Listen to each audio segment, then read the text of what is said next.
on May 15th, 2024, two gunshots echoed through a luxury Sydney penthouse. The killer had been married for exactly 9 days. What drives someone from wedding bliss to cold-blooded murder in just over a week? Before we dive in, hit that subscribe button. You won't believe where this story goes. Meet Victoria Vicky Delroy Santos, 24 years old, a woman who appeared to have it all. Daughter of Felipe Santos, the billionaire tech mogul from Manila, Vicky was raised amidst the sprawling luxury of penthouses and elite California boarding schools. On paper, she was the picture of success, brilliant, poised, and a cybersecurity specialist with a computer engineering degree. She had a career that many envied, an upbringing that most could only dream of. But beneath the polished exterior, something darker lingered. Her parents, too busy building their tech empire, were often absent, leaving Vicky to grow up with a sense of neglect. The love and affection she craved were always just out of reach. Her childhood was a gilded cage, and as a result, she developed deep-seated abandonment issues. Relationships, trust, and love became complicated territories for her, often clouded by her hypervigilance and fear of being left behind. In her perfect world where wealth and success defined her identity, the real Vicky was battling with an unseen vulnerability. Despite the glamorous facade, her heart carried the scars of unmet emotional needs. And when she met her new husband, handsome, charming, and seemingly perfect, it felt like the fairy tale she had always longed for. But as you'll soon find out, the mask of perfection never lasts. Now meet Antonio Tony Delroy, 29 years old, a man who seemed to have it all too. Half Filipino, half French-Australian, Tony was the product of a unique blend of cultures. His father, Jean Delroy, a suave French wine merchant based in Melbourne, and his mother, Rosa Delroy, a dedicated Filipino nurse, raised him between two worlds, Melbourne's working-class suburbs and Manila's elite social circles. On the surface, Tony was everything a woman like Vicky could want. Handsome, charismatic, multilingual. He knew how to make anyone feel like the center of his universe. He worked for his father in the family's import-export business, a role that allowed him to navigate effortlessly between high society and the business world, always keeping an eye on opportunities. But there was more lurking beneath the surface. Tony was a master manipulator, skilled in the art of charm, but equally adept at hiding secrets. From the moment Vicky met him, there was an undeniable pull. He was everything she thought she needed. Yet early on, there were red flags that she chose to ignore. His wandering eye, his secretive phone habits, the late night calls, and the subtle distance he maintained. At first, they seemed like trivial details, unworthy of attention, but in hindsight, they were early warning signs of something much darker beneath the surface. He wasn't the man Vicky thought he was, but by the time she figured that out, it was too late. It all started at the University of Melbourne in 2019 during an international student orientation. Vicky, with her sharp intellect and stunning beauty, caught Tony's eye instantly. He, with his effortless charm and captivating smile, had her hooked from the start. Over the next 4 years, their romance bloomed. They shared countless cultural exchanges, navigating the blend of their different worlds, Tony's Australian upbringing and Vicky's Filipino roots. Their love seemed flawless, a picture-perfect romance that everyone envied. For Vicky, it was the first time she felt truly seen, her emotional needs seemingly met by a man who shared her ambitions and interests. But as the years passed, something else began to surface beneath their shared moments of joy. Tony's charm, once intoxicating, slowly began to unravel. The pattern of micro-infidelity started to emerge, subtle but undeniable. Casual flirts with other women, late-night messages, and the lingering scent of someone else on his clothes. Vicky, determined to hold on to the dream of their perfect relationship, became increasingly vigilant. Her once trusting heart turned into a watchful eye, constantly monitoring Tony's every move. Surveillance became second nature, checking his phone when he wasn't looking, questioning his every late-night call, analyzing his every interaction with women.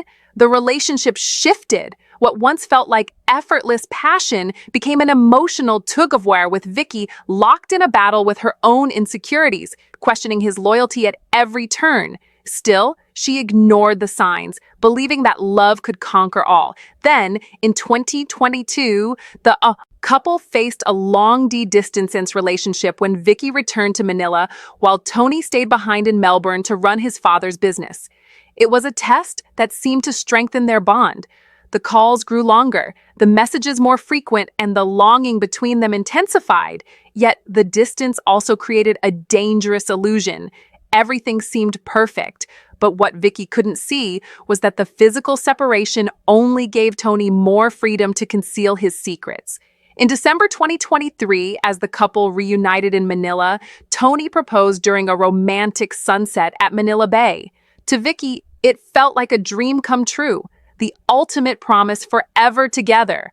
But little did she know, their engagement was the beginning of a deeper deception, one that would unravel at an alarming pace.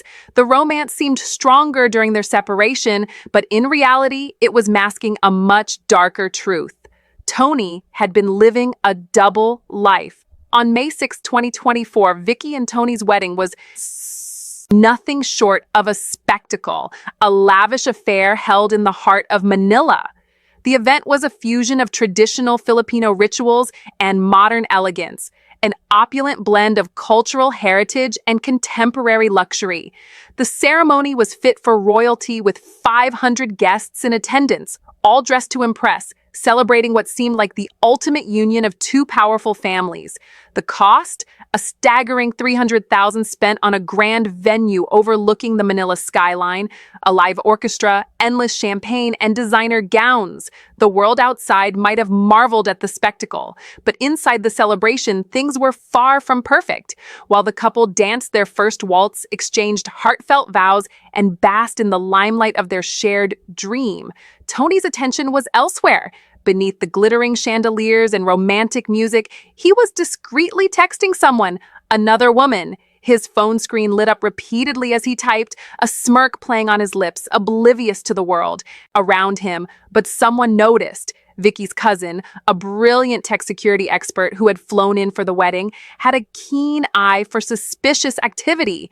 While everyone was absorbed in the festivities, her cousin noticed Tony's odd phone behavior, how he kept his phone hidden, how his messages seemed to be coming from a number he didn't recognize, and how he'd glance nervously at Vicky before slipping the device back into his pocket. It wasn't just a hunch, it was a red flag. The cousin, ever meticulous, decided to file away these digital breadcrumbs. It was a strange feeling, a moment of suspicion at a celebration of love. But something inside her told her that this wouldn't be the last time Tony's secrets would threaten the fragile facade of their perfect life. Little did Vicky know, her cousin's discovery would come to play a pivotal role, unraveling the mystery behind her so-called fairy tale wedding. Chloe DeBose, 27 years old, a woman, caught between ambition and vulnerability. A French marketing executive with dreams of making it big, Chloe moved to Melbourne in 2023, seeking a fresh start. But life in Australia hadn't turned out as she had hoped. Visa issues plagued her every step, and her career stagnated, leaving her feeling lost and isolated in a foreign country. In January 2024, just a few months before the wedding, Chloe was hired at Delroy Import-Export.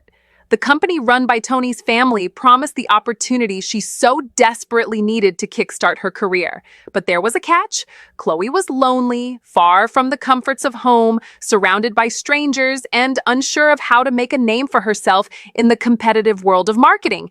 It didn't take long for Tony to notice her. With his undeniable charm, Tony quickly swept her into his orbit. He seemed to offer exactly what she needed: validation, attention, and the thrill of something forbidden.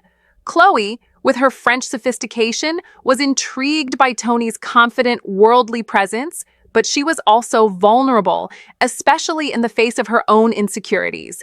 As the months passed, the two grew closer, their late-night meetings and secretive phone calls more frequent. Chloe, struggling to navigate her own isolation, found herself falling for Tony.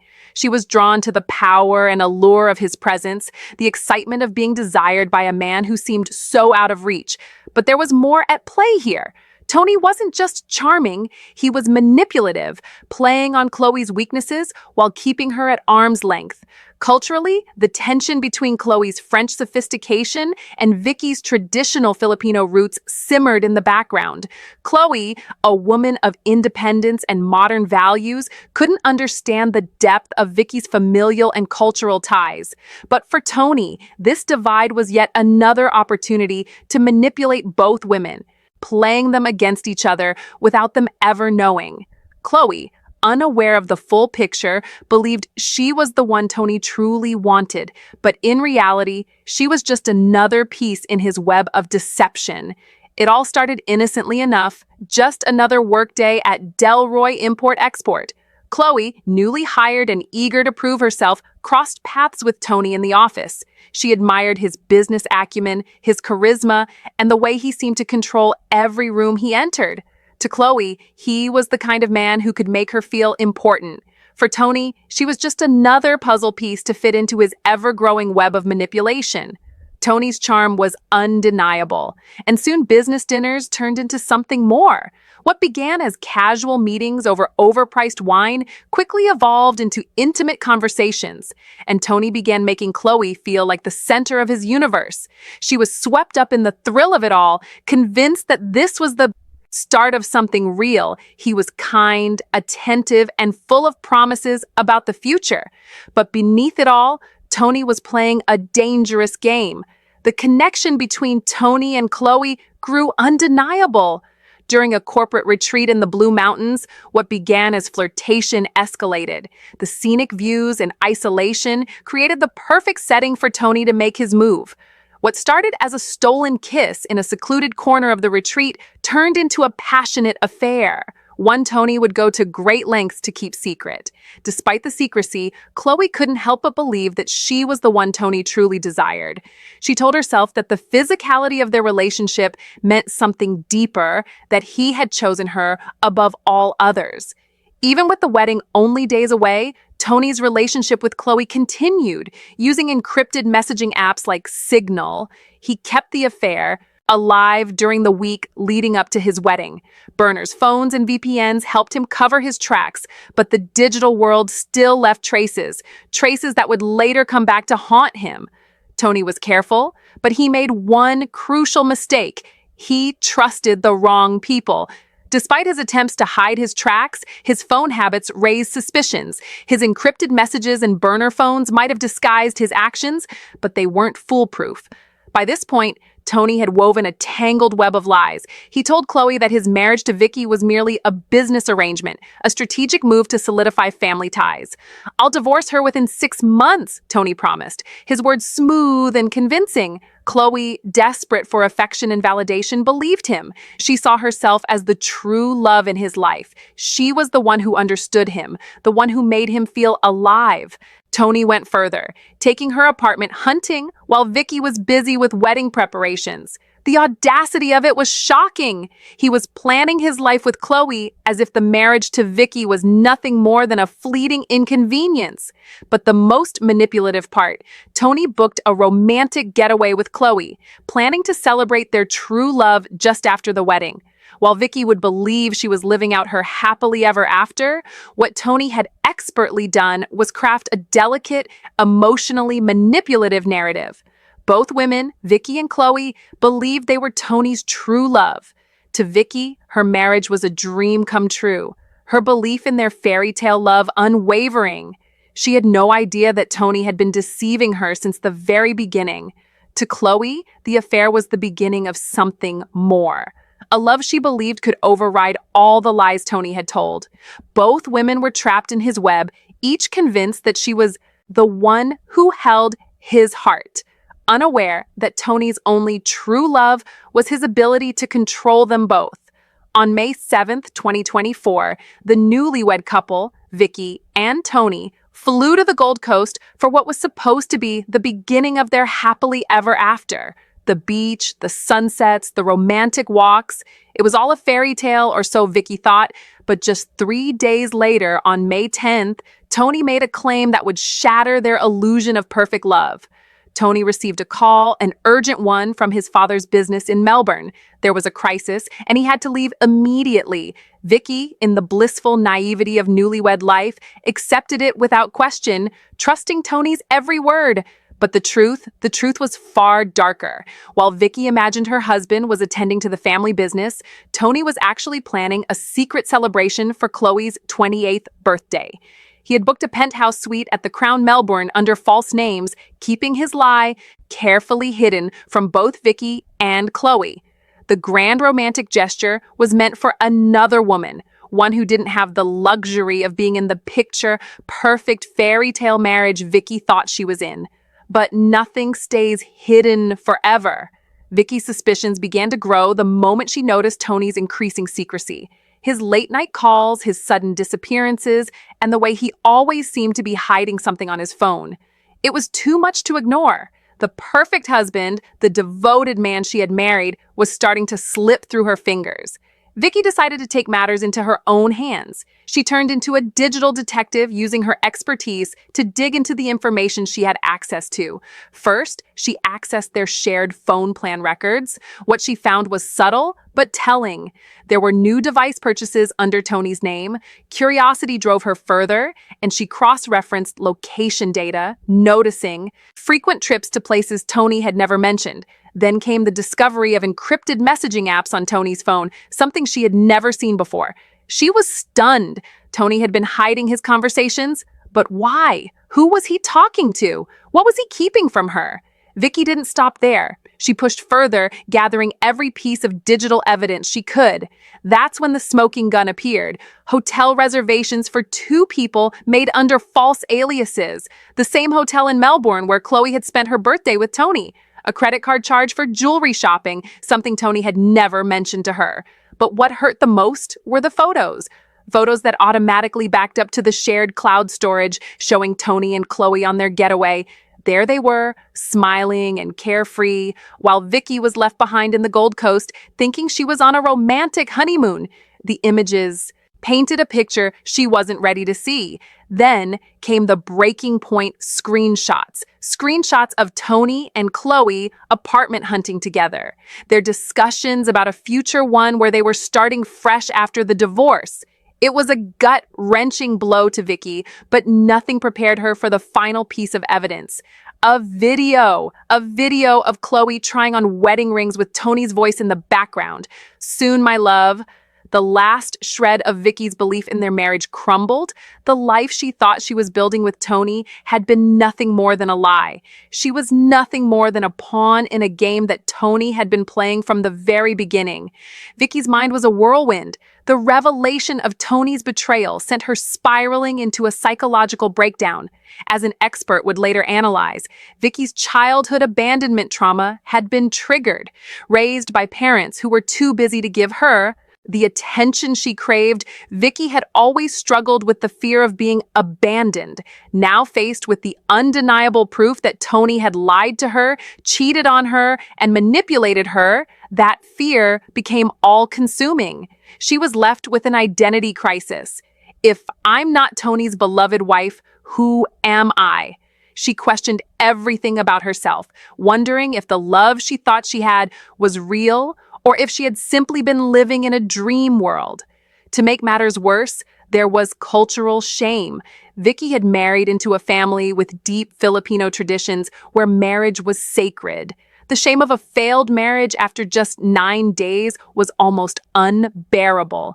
How could she face her family, her community, when everything she had believed in had been shattered? The discovery of Tony's betrayal created an obsessive mindset in Vicky. Every text, every email, every digital trace of Tony's infidelity became a target for surveillance. She couldn't stop looking, couldn't stop searching for more evidence. The pain of what she had learned twisted into a relentless need to understand how deep the lies went and how she had missed every single sign along the way. And so, Vicky fell deeper into the investigation, digging into Tony's life with a single-minded obsession, determined to uncover the truth and reclaim the love she had been promised. But in doing so, she was unknowingly walking a path that would lead her down an even darker road. On May 12th, 2024, Vicky made a choice that would set her on a path from heartbreak to unthinkable action. After weeks of digging, learning, and coping with the crushing weight of betrayal, she booked a flight from Manila to Melbourne. She told her family she was surprising Tony for their 1-week anniversary, but the truth was far darker. This wasn't a love-filled reunion. It was a hunt. Using her advanced cybersecurity skills, Vicky crafted a detailed operation determined to track Tony and Chloe's every move. Her days of playing the beautiful wife had come to an end. She was now operating as a digital detective, and the stakes were higher than she had ever imagined. Vicky hacked into the Crown Melbourne security systems, gaining unauthorized access to camera feeds and internal records. She used her expertise to monitor the hotel's security footage, tracking the movements of Tony and Chloe as they spent their time in the city. At the same time, she compromised their phones, everything from text messages to location data, allowing her to map out their movements in real time. Every new discovery made her resolve stronger. Every signal from Tony's phone, every email, every piece of information she accessed felt like another confirmation of what she already knew. Tony had betrayed her, but with each piece of evidence came the chilling realization that this wasn't just about uncovering the truth. It was about something much more terrifying. Vicky knew that the emotional toll of this betrayal was unbearable, but she also knew that any plan for revenge needed to have a profound psychological impact. But the logistics were complicated. Australia had strict firearms regulations, unlike the open gun laws in places like Texas, where access to weapons would have been far simpler. So she turned to a more accessible weapon, a kitchen knife. It wasn't just any knife. It was from the penthouse suite where Tony had spent his time with Chloe. The blade, with its familiar feel in her grip, was more than a tool of violence. It would be her weapon for something far deeper, a calculated act that would look like a crime of passion. In truth, the psychological impact would be the true weapon. Tony would believe he had pushed her to the breaking point. Vicky wasn't just planning to confront him, she was planning to make him feel the full weight of his betrayal in a way that would leave a lasting mark on his soul, something he couldn't escape or explain away. The next 48 hours were an exercise in precision and observation. Vicky, fueled by anger and disbelief, sat in the shadows, watching, waiting. Every action of Tony and Chloe's became part of her surveillance operation. From their routine breakfast meetings to their afternoon spa visits, Vicky mapped out their every move, learning their patterns, their habits, the smallest details. She found herself obsessively documenting their time together. Tony and Chloe acting like an engaged couple, filling her with disgust as they shopped for rings, visiting stores that looked like they were picking out their future together. Vicky's heart twisted in her chest, knowing that Tony had bought an engagement ring for Chloe. He had promised her forever. The photographs she snapped in secret were proof of their emotional connection, proof of everything she had feared but hadn't fully understood until now. With every snapshot, the psychological wound deepened. They were acting as if the future was already written without her in it. Each new discovery made the situation feel like a trap closing in. Retreat was impossible now. Vicky was too far in. There was no going back. No way to escape this tangled mess of lies and deception. The longer Vicky spent tracking their movements, the clearer it became that there was no turning back from this.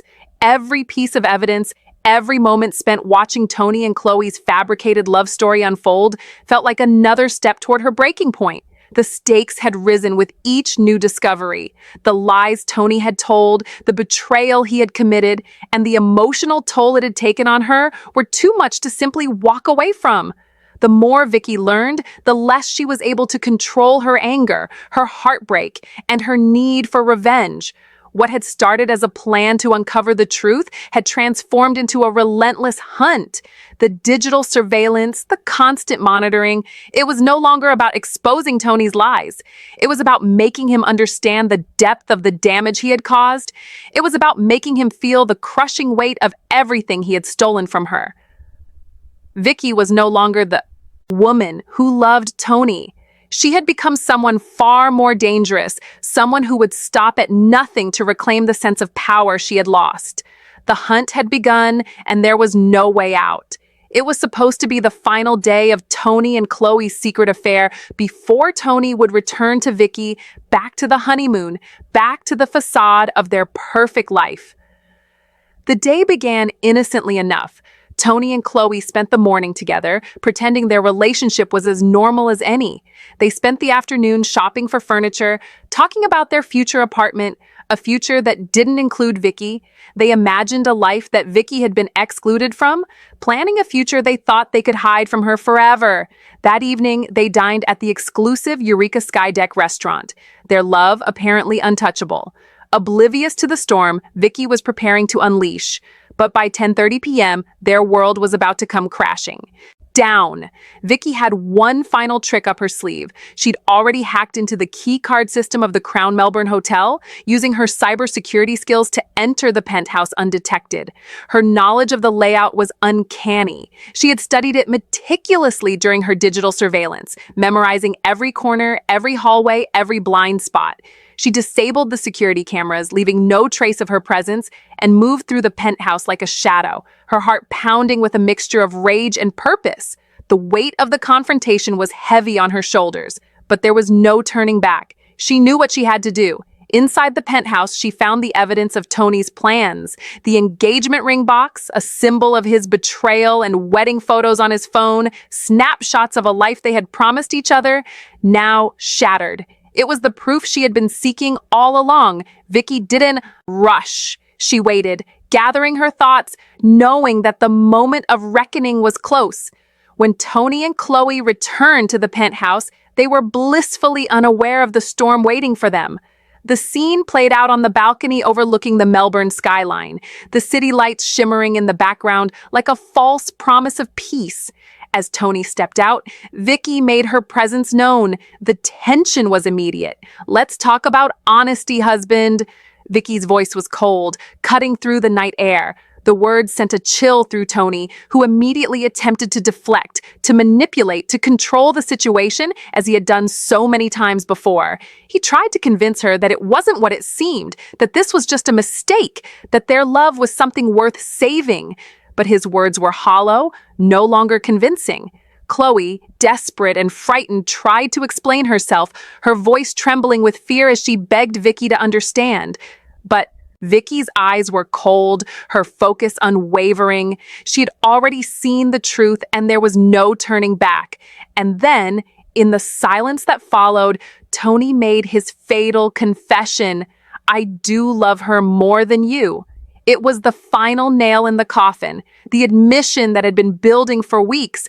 Tony had never truly cared for Vicky. He had only cared for himself, his convenience, and the control he had over her. The tension snapped. What had been an emotionally charged confrontation turned violent in an instant. Vicky's anger, her pain, and her betrayal poured into the knife in her hand. She struck out, her aim driven by everything Tony had taken from her. 2 stab wounds, one to Chloe, who had tried to escape the scene, but it was too late. The other to Tony, who lunged at Vicky in a final attempt to overpower her. But it was over. Vicky's hands shook as she stepped back. Weight of what she had done settling in. The 2 victims were already dead within minutes. Vicky stood there, breathing heavily, surrounded by the chaos of her rage. The weapon lay on the coffee table, its gleaming surface reflecting the destruction she had caused. Without hesitation, she picked up the phone and dialed. "I need to report a double homicide. I'm the perpetrator." When the police arrived, they found her sitting calmly in the penthouse as though nothing had happened. She stared at them with a cold, empty gaze. Her statement was simple, but it carried the weight of a broken soul. "They had 9 days of my happiness. That's more than they gave me."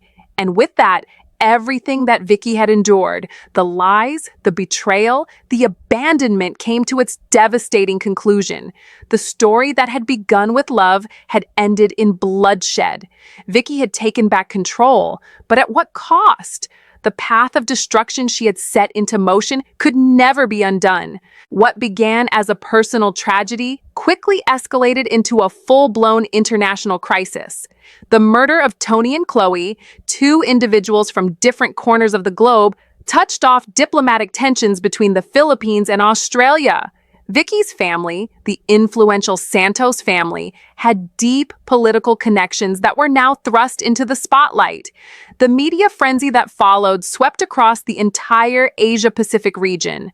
News outlets from Manila to Melbourne ran constant coverage, highlighting the shocking murder, the involvement of Vicky, and the cultural undertones of the case.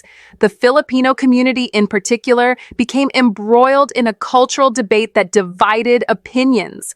Was this an act of honor, or was it a crime of passion, driven by betrayal and mental anguish?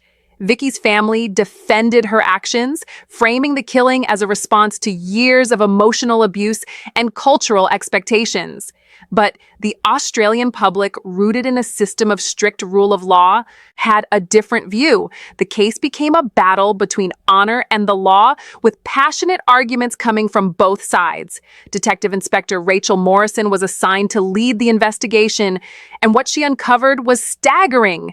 The evidence against Vicky was overwhelming. There was a digital trail that couldn't be denied. Surveillance footage, hacked hotel systems, and financial records painted a clear picture of premeditation. Months of surveillance data, including hacked keycard logs from the Crown Melbourne, showed Vicky's meticulously planned break-in into the penthouse. She had not acted impulsively. Every step had been carefully calculated. The most striking evidence, however, was the sophisticated nature of the hacking operation. Vicky had used her expertise to infiltrate Tony's personal life on an unprecedented scale, engaging in a 6-month-long digital stalking campaign. Her cyber crime tactics were so advanced that they stunned even the most experienced investigators. It was the most technologically sophisticated domestic violence case in Australian history. Experts were brought in to analyze the data. They concluded that Vicky's operation had been a professional-level surveillance campaign.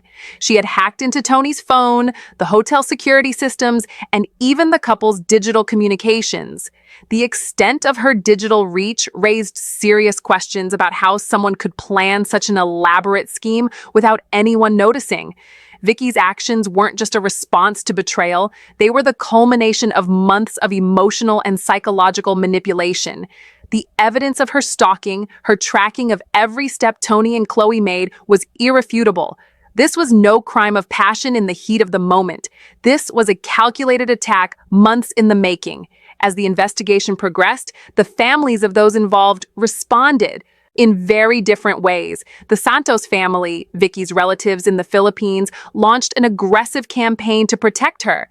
They hired an international legal team and claimed that Vicky's actions were the result of cultural persecution. They argued that the Philippines' values of family honor were at odds with Australia's legal system, where individual rights superseded familial ties. Their narrative painted Vicky as a woman driven to extremes by the pressures of an unfaithful husband and a broken marriage. On social media, the campaign gained traction. Posts flooding the internet portrayed Vicky as a victim, manipulated by her husband's lies, while criticizing the Australian legal system's handling of a case that touched on deeply rooted cultural beliefs about loyalty and betrayal. Some called for diplomatic immunity, citing the influence of the Santos family, and questioned whether Vicky would receive a fair trial. The Delroy family, Tony's parents, responded in very different terms. Tony's mother, Rosa, initially launched a public forgiveness campaign, urging the public to show compassion for Vicky's actions. Understanding the emotional toll of such a deep betrayal, she appealed to the world to recognize that her son had in some way caused his own death. Tony's father, Gene, however, called for the maximum prosecution. He wanted justice, swift, unforgiving, and unyielding. Gene's position was clear. No amount of cultural debate would absolve Vicky of the murder of his son. He had no sympathy for her actions, regardless of the emotional trauma she had suffered. Meanwhile, Chloe's parents, already grappling with the loss of their daughter, were under immense pressure to make sure justice was served. Chloe's family, based in France, began exerting international pressure on the Australian government to pursue a fair trial and ensure that Vicky would face the consequences of her actions. French news outlets picked up the story, framing the case as not just an Australian legal issue, but one with international ramifications. Chloe's family demanded that Vicky be held accountable for the brutal killing of their daughter. The investigation had now grown into something far larger than a simple case of domestic violence. It had become a battle between countries, cultures, and families. The courtroom would soon be the stage for a global spectacle, with Vicky at the center, torn between her family's plea for cultural understanding and the legal system's demand for justice. Crown Prosecutor Amanda Cross stood at the front of the courtroom, poised and determined, ready to make her case against Vicky. She knew the stakes were high, not just for the victims' families, but for the integrity of the Australian legal system. She was fighting not only for justice for Tony and Chloe, but for a clear message. The law must apply equally, regardless of cultural differences. Amanda focused her argument on the overwhelming evidence of premeditation. Vicky had meticulously planned the murders for months, gathering surveillance data, hacking into hotel security systems, and tracking Tony and Chloe's every move. The evidence, which included hacked digital systems, a detailed timeline, and financial records showing planned deceptions, painted a clear picture of a woman who had methodically prepared for the crime. Technology expert witnesses testified about the extent of Vicky's digital surveillance, how she had used her knowledge of cybersecurity to carry out her plan, demonstrating an advanced level of sophistication. This wasn't an act of passion. It was a calculated and deliberate action. Amanda Cross emphasized that cultural arguments had no bearing on the murder charges. Vicky's actions were not a product of Filipino cultural norms. They were the result of a choice to kill. This, Amanda argued, was a case of clear, premeditated murder, and cultural bias could not be used as an excuse for taking two lives. On the other side, senior counsel David Harper stood to offer his defense, which would rely heavily on Vicky's emotional state and cultural background. David knew the challenge was steep. He was trying to justify murder, but he believed there was room for a mitigating factor. He argued that Vicky had suffered from temporary insanity due to the overwhelming trauma she had experienced. Her cultural background, particularly the traditional Filipino role of a wife, had created expectations that she could not reconcile with Tony's betrayal. This cultural trauma, David suggested, was compounded by years of emotional abuse at the hands of Tony, which left Vicky in a state of diminished capacity when she found out about the affair. David emphasized the shock of the betrayal itself. He argued that when Vicky discovered Tony's unfaithfulness, it sent her into a mental breakdown, one that led her to believe that her entire identity as a wife and as a woman had been stripped away. This, he contended, was not an act of premeditation, but an emotional outburst triggered by the shock of betrayal. She had snapped, and in that moment, the law should recognize the diminished capacity in her state of mind. Forensic psychologist Dr. Elizabeth Wong took the stand as the defense's expert witness. Dr. Wong presented a diagnosis of cultural identity disorder, explaining how Vicky had been raised to believe that the Filipino concept of family honor and duty was an unbreakable part of her identity. Vicky's childhood abandonment by her parents, coupled with the deep-rooted belief in traditional gender roles, had led to a severe emotional conflict. The shock of Tony's betrayal triggered a psychological break, Dr. Wong argued. According to Dr. Wong, Vicky had been conditioned to suppress her emotions, and when that suppression finally cracked, it resulted in a violent outburst. She suggested that Vicky's belief in the importance of honor and duty to her family was so ingrained that she couldn't reconcile her husband's actions. To her, the betrayal was not just personal, it was a cultural violation. On the prosecution side, Dr. James Patterson, a renowned forensic psychologist, provided a strong rebuttal. Dr. Patterson argued that the sophistication of Vicky's planning showed a rational mind at work, not a mind driven by a momentary breakdown. He pointed out that Vicky had multiple decision points along the way. The moment she hacked the hotel security systems, the moment she disabled the cameras, the moment she chose to use a knife as her weapon, each of these actions demonstrated careful thought and premeditation.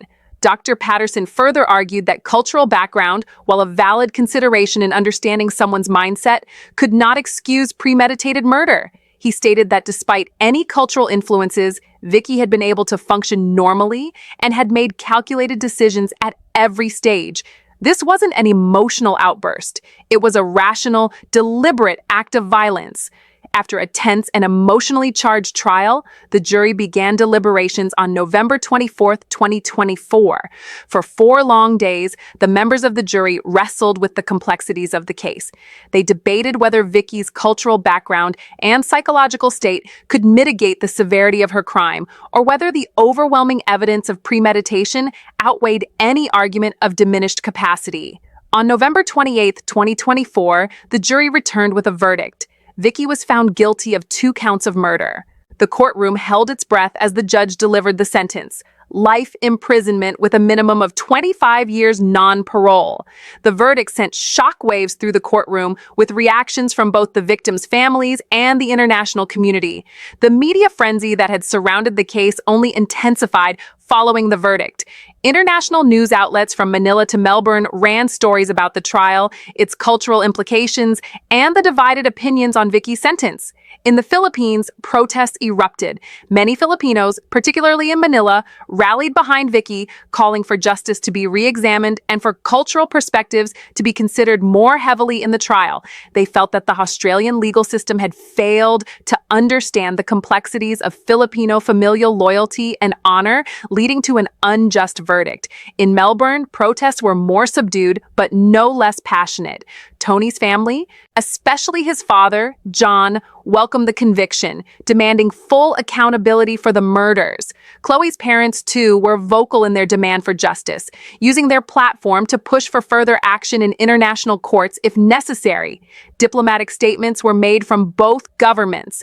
The Philippine government expressed disappointment over the verdict, citing cultural misunderstandings, while the Australian government reaffirmed its commitment to upholding its legal principles regardless of cultural differences. The case had not only rocked the families involved, but had become a global conversation on the intersection of cultural norms, legal systems, and the pursuit of justice. For Vicky, it marked the end of a brutal chapter in her life, but the echoes of her actions would be felt across the globe for years to come. In 2025, Vicky's life has drastically changed. She now resides in the Dame Phyllis Frost Centre, a high-security women's prison in Melbourne. Over the past year, she has adapted to life behind bars with an unnerving calm. She has become a model prisoner, well-behaved and dedicated to her work. Vicky has used her skills in cybersecurity to assist the prison with IT systems, earning the respect of the prison staff. Despite her compliance and her work ethic, Vicky remains emotionally distant when it comes to her crime. She has granted several interviews, but each time she maintains the same chilling stance. She feels no remorse for what she did. In one particularly striking interview, Vicky's cold words resonated. "I restored balance. They took my honor. I took their lives." It was a sentiment that spoke to the cultural significance of what she had done. An eye for an eye, an act of justice in her eyes, even if the world didn't see it that way. Vicky's sense of justice, her belief that she had righted a wrong, has not wavered. To her, the consequences of her actions were necessary, even inevitable. She continues to live with the consequences of her choice. Yet her lack of remorse keeps her isolated from those around her. Even in the context of her prison environment, Vicky's actions had devastating consequences that rippled far beyond the lives of Tony and Chloe. The Santos family, once at the peak of success in the tech industry, saw their empire crumble in the wake of the scandal. The collapse was swift and brutal. Santos Tech, a billion-dollar company that had redefined technological innovation in Southeast Asia, saw its stock price plummet by 60%. Investors fled, and shareholders voiced their outrage. Felipe Santos, Once the proud CEO of the company was forced to resign, the public fallout was too much to bear, and the family's business empire crumbled under the weight of Vicky's actions. The Santos family, who had been revered in the Philippines, were now viewed by many as paras, tainted by the violent tragedy that had been caused by their own flesh and blood. Unable to cope with the damage to the family name, Felipe and his wife, the matriarch of the Santos family, relocated to Vancouver, Canada, in an attempt to escape the media frenzy and rebuild their lives. However, the emotional toll was too great for Felipe's wife, who was hospitalized after suffering a severe nervous breakdown. The strain of the scandal had broken her, and she could no longer function under the weight of the destruction Vicky had brought upon them. In the aftermath of Tony's death, his mother, Rosa Delroy, channeled her grief into something positive. She founded the Rosa DeCroix Memorial Foundation, dedicated to supporting victims of domestic violence. The foundation quickly became a prominent organization, offering support to those who had experienced similar pain to what Tony had inflicted on Vicky. Rosa also focused on promoting cross-cultural understanding, recognizing that domestic violence and betrayal knew no borders. She used the foundation to foster education on cultural differences, highlighting how misunderstandings and emotional manipulation could escalate to violence. One of the foundation's key programs is focused on educating individuals about anti-revenge violence, aiming to prevent situations like Vicky's from occurring again. Rosa, while forever grieving her son's death, found a way to honor his memory by helping others avoid the destructive cycle of emotional and physical violence. Chloe Dubois Scholarship. Chloe's parents, while devastated by the loss of their daughter, worked to create a lasting legacy in her name. They established the Chloe Dubois Scholarship, aimed at helping French students study in Australia. The scholarship focuses on promoting ethical business practices and supporting students who are passionate about corporate responsibility. The scholarship also works to raise awareness of workplace affairs and their potential consequences, echoing the tragic love triangle that led to Chloe's death by providing funding for students who want to pursue ethical business practices. Chloe's parents hope to inspire the next generation to avoid the same mistakes that led to their daughter's death. Chloe's legacy, though tainted by the events of her life, lived on through the scholarship, a reminder of her bright potential and the senselessness of the violence that claimed her life. Vicky's case had international repercussions beyond the immediate families involved. It became a focal point for reform in domestic violence law, especially with the rise of digital stalking and the use of technology in abusive relationships. Governments around the world recognized that the digital age had introduced new, sophisticated forms of abuse, stalking via hacking, digital surveillance, and the manipulation of technology. In the wake of Vicky's actions, new international protocols were developed to address digital stalking across borders. These protocols focused on tracking abusers who use technology to monitor, control, and manipulate their victims. Cultural trauma was also incorporated into the legal conversation. While the Australian legal system maintained that no cultural background could justify murder, Vicky's defense brought attention to how cultural trauma might affect an individual's mental health and emotional stability.